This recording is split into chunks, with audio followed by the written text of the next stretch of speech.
Since 2020, a special policy has been in place allowing U.S. border officials to almost immediately expel migrants that are trying to get into the United States. That policy is going away tonight. The move of the Biden administration to remove the Title 42 policy that prevented immigrants from invading the border led to a devastating effect. It is clear that President Biden's border policies, which welcome illegal immigration, have created a national security crisis, a public health crisis, a humanitarian crisis. Biden, however, shunned the criticism and blamed Donald Trump for border insecurity. Every day between now and November, the American people are going to know that the only reason the border is not secure is Donald Trump and his MAGA Republican friends. Unperturbed by the ongoing crises at the border, the Biden administration went mute. But after constant criticism from the Republicans and daunting pressure from concerned American citizens, President Biden visited the U.S.-Mexico border to rebuild his already faltering political stance. Under mounting pressure to address the migrant crisis, today President Biden will make his first trip to the border as president. But this visit would turn out to be catastrophic as things took an unexpected turn for the worse. In a bid to win his presidential election in 2019, Biden made a very disturbing promise to open the border to those seeking asylum. I would in fact make sure that we immediately surge to the border. All those people are seeking asylum. They deserve to be heard. That's who we are. We're a nation that says if you want to flee and you're fleeing oppression, you should come. Unfortunately, this promise led to the increase of insecurity and crises in the southern border at El Paso in Texas. On his first day in office, President Biden, filled with the euphoria of being sworn in, signed a bill that put an end to Trump's border policy. President Biden's ambitious plans to reform the U.S. immigration system have taken a wrong turn. It has been severely hindered by the unprecedented surge of migrants at the U.S.-Mexico border, overwhelming the system and preventing meaningful progress. There were over 200,000 illegal crossings at the southern border last month, and a record 3 million migrants crossed the border in the last year. Immigration has become a major political concern for President Biden, posing a potential threat to his presidency. Over 2/3 of Americans have expressed disapproval of his management of the border situation. Greg Abbott, the governor of Texas, where the border is located, is on the receiving end of this crisis. He has publicly condemned Biden's government immigration laws, especially the removal of Remain in Mexico, a law that sends back immigration offenders to Mexico until their cases are heard by a court. I fully expect the Biden administration to stop playing word games and step up and do their job. Immigration is a federal government responsibility. After 2 years in the office, Biden visited the border for the first time. Due to anticipation, the atmosphere was tense as he landed on the base of Air Force One. Governor Abbott was in the airport to welcome him, and though brief, they exchanged what seems to be a cordial relationship. The handshake undermined their political differences. Abbott tried very little to mask his antipathy towards Biden's immigration rules. Not wanting to wait any longer to express his feelings of displeasure in person, he handed a scathing letter to Biden on the spot. Etched in ink on the letter are solutions that will solve the border crisis. Now I provided him a letter that provides tangible, concrete solutions that will stop illegal immigration. Speaking to reporters, he said Biden's visit to the southern border is $20 billion too little and 2 years too late, and moreover, his visit avoids the sites where mass illegal immigration occurs and sidesteps the thousands of angry Texas property owners whose lives have been destroyed by your border policies. They went to the wrong area. They went to an area that the governor and myself have done a good job on, and there's essentially nobody coming through. So, you know, you're not seeing it. This area is tough. Governor Greg Abbott, in an interview with the press that same day, said, "The president who caused the chaos at the border needed to be here. He needs to step up and take swift action, including reimbursing the state of Texas for the money that we've spent. And also, this is nothing but for show unless he begins to enforce the immigration laws that already exist." In his tour in El Paso, Homeland Security Secretary Alejandro Mayorkas, Democratic U.S. Reps Veronica Escobar of El Paso, Henry Cuellar of Laredo, and Vicente Gonzalez of McAllen joined him. It was later learned that on that day, Biden went on the tour of El Paso without his greatest critic, Greg Abbott. His office later stated why Joe Biden didn't invite Greg Abbott was because he wasn't the reason he came to El Paso. His main aim for his visit is to evaluate border security measures and engage with local government officials and community representatives who have played a crucial role in handling the unprecedented surge of migrants seeking refuge from tyranny and gang-related violence. Biden made an unscheduled stop near an 18-foot-tall gigantic border fence that was built to reinforce security measures and prevent illegal immigrants. Speaking to reporters about what he learned that day, he said the border needs resources, and he will get them for them. Now, the question is, does this historic visit mark the end of the immigration crisis, or is it just a show by the Biden administration to cement the stance of his already faltering political career?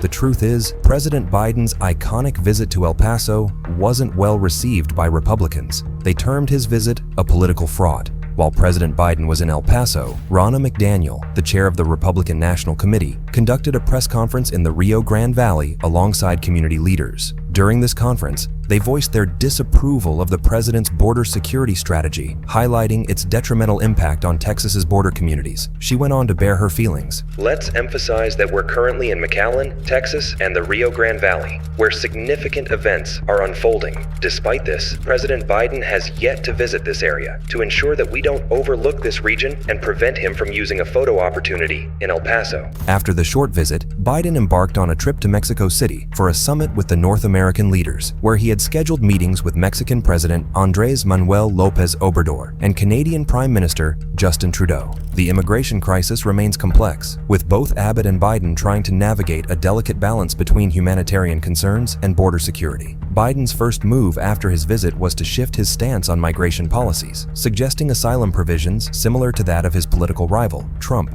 President Biden implemented a new policy that will grant 30,000 asylum seekers from Cuba, Haiti, Nicaragua, and Venezuela the opportunity each month to enter the United States legally. These individuals must apply for entry from their home countries and have a financial sponsor in the U.S. to provide support for their 2-year work permit. Additionally, immigration authorities plan to increase the utilization of the Emergency Health Order, Title 42, to remove the same number of migrants from Cuba, Haiti, Nicaragua, and Venezuela attempting to enter the United States illegally through Mexico. As part of the new policies, the Biden administration also plans to propose an immigration rule that would deny asylum to anyone who immigrated to other countries and did not seek asylum there first. This rule will go through a public comment phase before it's implemented and can take effect. Critics not willing to accept this policy didn't waste time before bashing the president. One said that the extension of Title 42 to Cubans, Haitians, and Nicaraguans is a betrayal of the promise to restore asylum at the border. Instead of trying to create a sound path toward fully reinstating asylum, these actions will perpetuate a damaging, useless, and cruel policy.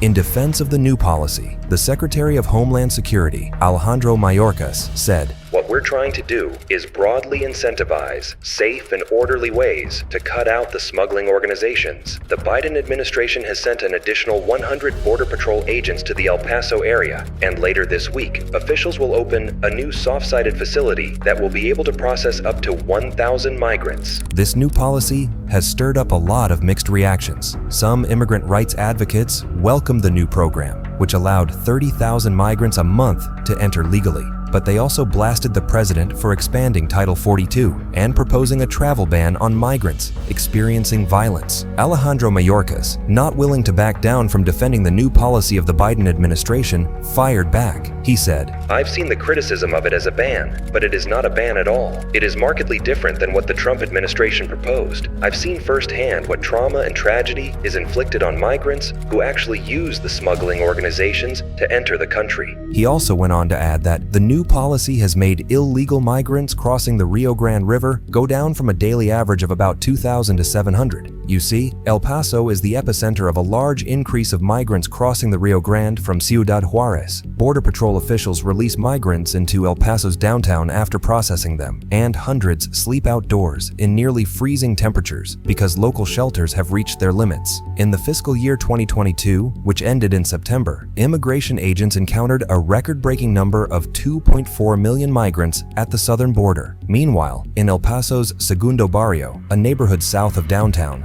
Hundreds of migrants have slept in the street where Sacred Heart Church has been housing some migrants at night. But not everyone fits in the church's shelter. So many have slept on the sidewalks next to it. I did speak with a pastor of New Life Faith Center who is helping with the migrants at Sacred Heart Church.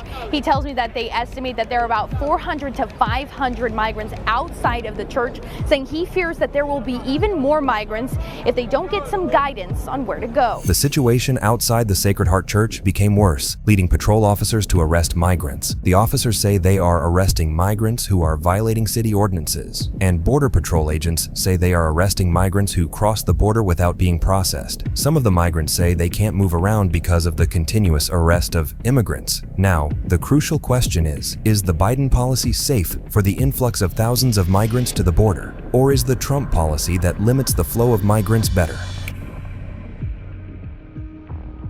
Under Donald Trump, Americans were confronted with a near-constant onslaught of racist, anti-immigrant rhetoric and policy, especially regarding the U.S.-Mexico border. The same man who led chants about building a wall there won the 2016 presidential election and took control of the Oval Office for the next 4 years. Donald Trump made inflammatory statements about vulnerable migrants, characterizing their arrival as an invasion. He also criticized the United States asylum system, which is a fundamental commitment to humanitarian values, as being ridiculous and insane. These remarks fueled heated debates and controversies surrounding immigration policies at the U.S.-Mexico border. However, after such public vitriol and humanitarian scandals, Biden billed himself as the anti-Trump candidate who would restore honor and decency to the presidency, partly by building a fair and humane immigration system. One of his campaign statements noted, "Most Americans can trace their family history back to a choice to leave behind everything that was familiar in search of new opportunities and a new life." Soon after his new immigration policy, everything took a wrong turn. His top political operatives started pushing him to adopt a more hardline approach, while some of his immigration experts jumped ship, unable to stomach enforcing some of the same Trump-era practices they loathed. In the midst of this ideological complexity, an immigration agenda characterized by reactivity, confusion, and internal contradictions has surfaced under the current administration. Criticism is now directed at new policies, with advocates and even certain Democrats accusing them of mirroring Trump's playbook, all while lacking substantial input from Congress or grassroots organizations. So, is Biden's immigration policy an upgraded version of Trump's immigration policies? Let's compare and contrast. 1. Setting up a policy to limit migrants. Much of both Trump and Biden's border strategies are predicated on the notion that if the U.S. government erects enough barriers and gets rid of enough incentives, people will stop trying to come. So far, this theory hasn't yielded the expected results. Despite decades of presidents following the approach of setting up policy to limit migrants, the United States continues to face a surge in migrants and asylum seekers at its southwestern border. Interestingly, even with heightened political attention, extensive policing, and surveillance, the recent administrations have largely maintained the enforcement-focused systems and plans inherited from their predecessors. Recently, the Biden administration announced an increase in expedited removal, even though they had previously reversed Trump's extensive expansion of these rapid deportation procedures. Expedited removal allows migrants to be swiftly returned to their home countries without undergoing a formal hearing before an immigration judge. 2. Title 42. The most infamous through line between Trump and Biden's approaches to people arriving at the U.S.-Mexico border today has been both administration's controversial use of health law to deny millions of migrants and would-be asylum seekers the opportunity to ask for protection, seemingly in violation of their rights domestically and internationally. For the last 3 years, migrants and asylum seekers trying to reach the U.S. have been in limbo. Title 42, a COVID-era policy, has kept them for the most part on the Mexican side of the border. But that policy is now expiring, and U.S. officials are bracing for an influx of migrants. The Trump administration invoked Title 42, ostensibly as a public health measure during the early days of the COVID-19 pandemic, and used it to quickly expel hundreds of thousands of people, including nearly 16,000 unaccompanied children. Biden stopped applying the aggressive zero-tolerance policy, but has continued to expel individuals and families. Many stuck in Mexico because of Title 42 have faced dire situations, some losing their lives, with more than 13,480 reports of violent attacks during Biden's presidency alone. The removal of this policy by the Biden regime led to the surge of millions of immigrants, the highest in the history of America. This move has obviously led to an increase in violence in different parts of the country, causing Biden to be labeled as one who loved strangers more than his own people. 3. The zero-tolerance policy. Part of Trump's enduring legacy is tied to being the president who separated families at the US-Mexico border and threw kids in cages for days or weeks, often with little communication or information provided to keep track of them. Even in the face of growing outrage, President Trump today staunchly defended his administration's policy of separating migrant children from their parents. The United States will not be a migrant camp, and it will not be a refugee holding facility. Won't be. In 2018, President Trump's zero-tolerance immigration policy caused concern among both liberals and conservatives. This policy led to the criminal prosecution of unauthorized immigrants caught entering the United States illegally. Disturbingly, it resulted in the separation of nearly 3,000 children from their parents before an executive order halted family separations. Separating families is not mandated by law at all.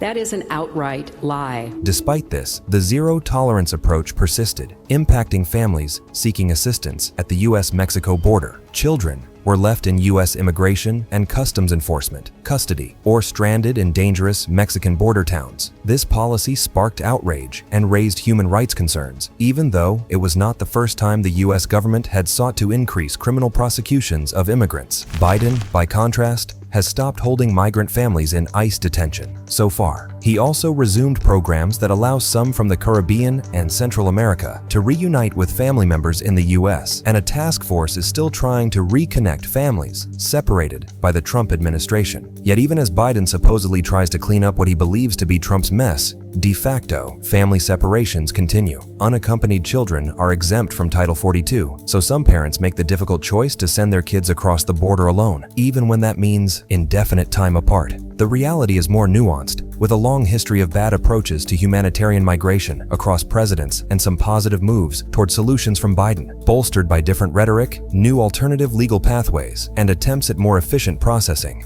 Yet parallels exist. Most notably, both administrations have done devastating harm to millions of forcibly displaced people who came here looking for safety and opportunity, only to become victims of a system that has left them stranded and vulnerable. As President Biden aligns with more moderate views and immigration emerges as a potential vulnerability for Democrats in the 2024 election, it's likely that progressives, immigration advocates, and countless migrants may face an uncertain future. Many Democrats have fallen into the trap of right-wing rhetoric that makes immigrants look inhuman, failing to effectively articulate the benefits of America's diverse population. This shift may create challenges for those who support a more inclusive immigration policy.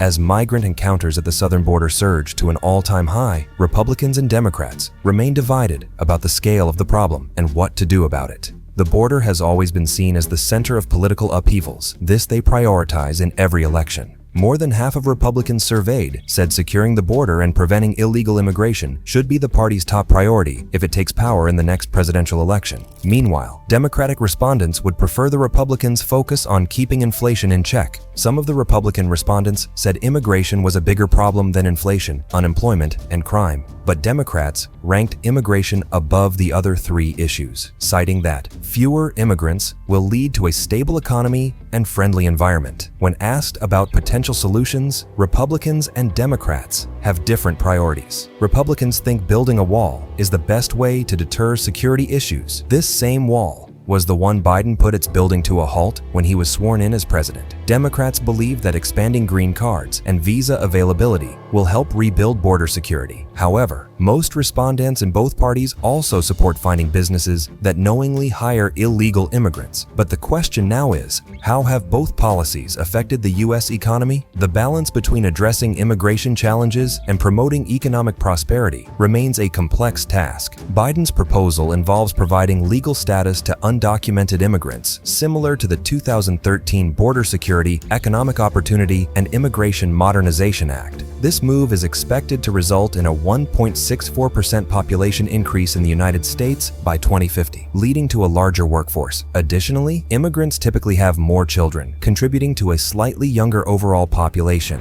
During the Trump era, Restrictions on immigration led to a continued shortage of workers, and high inflation eroded earnings. It lowered the standard of living, and the labor market faced elevated tightness, with demand for workers exceeding available supply. Donald Trump's policies restricted legal immigration, including skilled foreign workers. This reduction in labor force growth negatively impacted long-term economic growth. Joe Biden cited that immigration directly impacts economic output by expanding the labor force. Immigrants also contribute to increased productivity and bring highly skilled professionals as they come. However, despite the positive impact of immigrants on the U.S. economy, it has its own challenges. A sudden influx of immigrants can strain social services such as healthcare, education, and housing. Local communities may need help in providing adequate resources to meet the needs of a growing population. While immigrants contribute to the labor force, their arrival can cause short-term dislocations. Some native-born workers may need more competition for jobs, especially in specific sectors. Immigration often becomes a contentious political issue because public opinion varies, and debates arise around border security, cultural assimilation, and economic impact. A surge in unauthorized immigration can strain border enforcement and raise security concerns. So, ensuring proper vetting and security checks for immigrants is crucial. It can also put a strain on infrastructure, including transportation, utilities, and public facilities. Together with their U.S.-born children, immigrants constitute more than 1/4 of the U.S. population. This demographic shift has altered racial dynamics and expanded the very definition of race. However, the political impact of immigration in the United States has been a topic of significant interest and debate. It has played a role in transforming both the Democratic and Republican electoral coalitions. Due to the large population of migrants, ethnic tensions have surfaced in electoral races, with House, Senate, and gubernatorial contests serving as proxy battlegrounds for antagonistic ethno-racial groups and communities. In addition, ethnic politics affect party politics as well, as groups compete for relative political power within a party.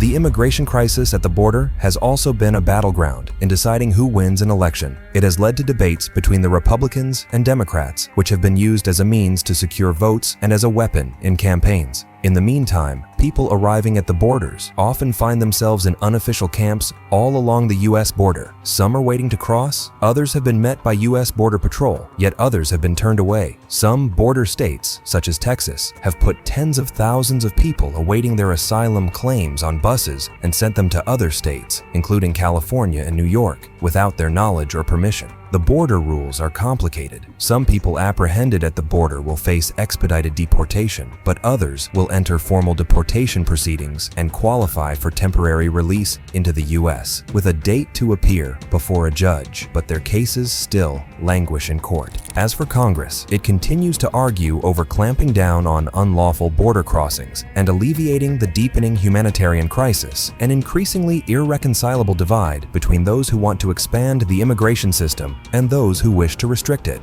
The Republicans think that Biden's policy has weakened border security, while Democrats believe that Biden's policy just needs reform, citing it has led to a more humanitarian approach compared to Trump's strict policies. However, Biden's visit to El Paso opened his eyes to what goes on in the border. He has taken steps to announce new policies, and he looks forward to having a positive impact on the border crisis.